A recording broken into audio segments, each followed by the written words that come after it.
आप सभी ने भाग 1 में देखा कि कैसे मिट्ठू और कालू ने रानी चिड़िया के बच्चे को नीचे फेंक देते हैं। इसके बाद जब रानी का घर टूट गया तो वह मदद के लिए कालू और मिट्ठू के पास जाती है, तो वे दोनों मना कर देते हैं। उसके बाद रानी उदास होकर अपने बच्चों के पास जा रही थी। तभी रानी के पीछे एक शिकारी चील लग जाता है और सोचता है, शायद रानी के बच्चे हुए हैं जिससे खाकर मैं अपना भूख मिटाऊंगा। अगर बच्चे ना हुए तो आज इसी को मारकर खा जाऊंगा, जिससे मेरा आज का भूख मिट जाएगा। रानी अपने बच्चों के पास पहुंच गई और बोली, बेटे, तुम तीनों यहीं बैठो। यह तुम तीनों के लिए सबसे सुरक्षित स्थान है। यहाँ कोई नहीं आ सकता है जब तक मैं अपना घर बना लेती हूँ। यह सब नाम का पड़ोसी है, कालू और मिट्ठू दोनों। मैं उन दोनों से मदद मांगने गई थी तो मेरी मदद दोनों में से कोई नहीं किया। इतना बात कहने के बाद रानी अपना घर बनाने चली जाती है। रानी अपना घर बनाने में मग्न थी। तभी उसके बच्चे सो जाते हैं।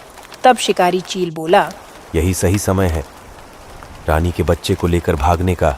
उसे पता भी नहीं चलेगा कि उसके बच्चे कहाँ गए।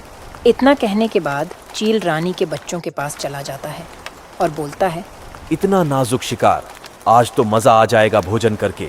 आज पूरा भूख मिट जाएगा। इतना कहकर शिकारी चील ने रानी के तीनों बच्चों को लेकर वहां से चला जाता है। तभी रानी का घर बन जाता है और रानी बोलती है, यह घर कितना अच्छा है। इतना जल्दी मेरा घर बन गया। मैं अभी जाती हूँ और अपने बच्चों को लाकर इस नए घर में रख देती हूँ। नहीं तो उन तीनों का तबीयत बारिश की वजह से खराब हो जाएगा। इतना कहकर वह अपने बच्चों के पास जाती है तो देखती है कि उसके बच्चे वहाँ नहीं थे। यह देखकर वह बहुत ही उदास हो जाती है और अपने बच्चों को इधर उधर ढूंढने लगती है और पुकारने लगती है, बेटा बेटा कहाँ चले गए तीनों? अपने तीनों बेटे को ढूंढते हुए रानी कालू के पास जाती है और कालू से बोलती है, कालू भाई, आपने मेरे तीनों बच्चों को देखे हैं क्या? नहीं, बारिश में आपके बच्चे तो आप ही के पास थे। मैं अपना घर बनाने में व्यस्त थी, तभी पता ना वह तीनों कहाँ चले गए। कहीं मिट्ठू के पास गया होगा सब, इस बारिश से बचने के लिए। नहीं, वे तो अभी आप दोनों का घर नहीं देखा था। कहीं भटकते भटकते चला गया होगा सब। हाँ भाई, सही कह रहे हो। मैं अभी मिट्ठू के पास जाती हूँ और उनसे पूछती हूँ। इतना कहकर रानी मिट्ठू के घर की ओर चल देती है।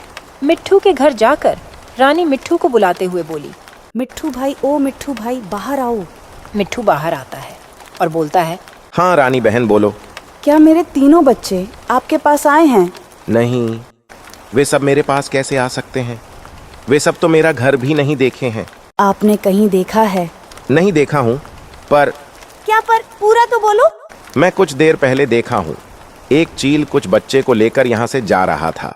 हो ना कहीं वे आपके बच्चे को लेकर तो नहीं जा रहा था? नहीं। इतना सुनकर वह बहुत ही उदास हो जाती है। उसके बाद इधर उधर रानी अपने बच्चों को ढूंढते हुए वहां से घने जंगल के ऊपर से जा रही थी। तभी देखी कि उसके बच्चे को एक शिकारी चिल एक पत्थर के ऊपर मारकर खा रहा था। यह देखकर रानी बोली, हे भगवान, यह राक्षस चील मेरे बच्चों को उठा लाया और मारकर खा गया। अब मैं क्या करूं भगवान? अगर मेरे पति आएंगे और बच्चे के बारे में पूछेंगे तो मैं उनसे क्या बताऊंगी? इतना कहकर वह जोर जोर से रोने लगती है। मेरे प्यारे बच्चों, अब मैं अपने पति को क्या बताऊंगी? यही बताऊंगी कि मैं अपने बच्चों की रक्षा नहीं कर पाई। उन तीनों को एक चील मारकर खा गया। इतना सोच रही थी तभी उसका पति रानू आ जाता है और बोलता है, यहाँ क्या कर रही हो रानी? और तुम इतना उदास क्यों हो? क्या हुआ है? आप आ गए जी। देखिए ना, यह शिकारी चील अपने तीनों बच्चों को मारकर खा गया। इतना बात सुनकर रानू आग बबूला हो जाता है और बोलता है, तुम कैसी माँ हो कि तुमसे तुम्हारे बच्चे सुरक्षित नहीं रह पाए? रानी ने अपने ऊपर बीती हुई सभी समस्याएं को सुनाई और बोली, अब आप ही बताइए, इसमें मेरी क्या दोष है?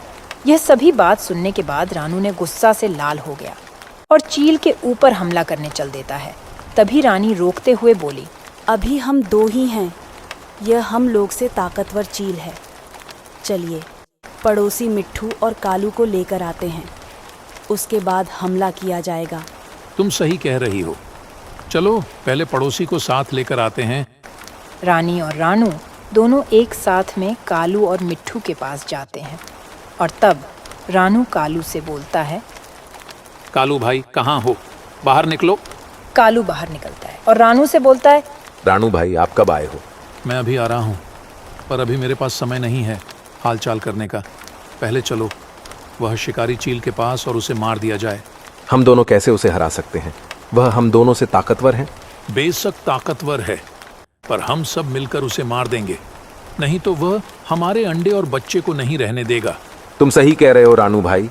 चलो साथ में मिट्ठू को भी ले लेते हैं। अब तीनों मिलकर मिट्ठू के पास जाते हैं और मिट्ठू से रानू बोलता है। मिट्ठू भाई चलो अभी उस शिकारी चील को मारने, वह मेरे बच्चे को मारकर खा गया है। ना बाबा, मैं यह गलती नहीं कर सकता हूँ। वह इतना ताकतवर और हम लोग इतना कमजोर हैं। आप यह कहानी सुने हो ना, एक लकड़ी आसानी से टूट जाता है और 4 लकड़ी का एक बंडल नहीं टूट सकता है। अगर इसे आज नहीं मारा गया तो वह इस जंगल में किसी भी पक्षी का अंडा और बच्चा सुरक्षित नहीं रह सकते हैं। इसीलिए आज हम चारों मिलकर इस शिकारी चील को मार गिराएंगे। इतना सब बात होने के बाद वे चारों एक साथ शिकारी चील के पास चल देते हैं। कुछ देर में चारों शिकारी चील के पास पहुंच जाते हैं। तब शिकारी चील से रानू बोला। देखो वह मेरे बच्चे को मारकर कितने आसानी से सोया है। यही सही समय है ये चील पर हमला करने का। कुछ ही समय में चारों ने मिलकर शिकारी चील पर हमला कर देते हैं और शिकारी चील को मार गिराते हैं। अब मर गया, बहुत आया था मेरे बच्चे को मारने वाला। इतना कहकर रानू और रानी दोनों रोने लगते हैं। उसके बाद सभी अपने अपने घर चले जाते हैं और सभी उस दिन से हंसी खुशी से जंगल में रहने लगते हैं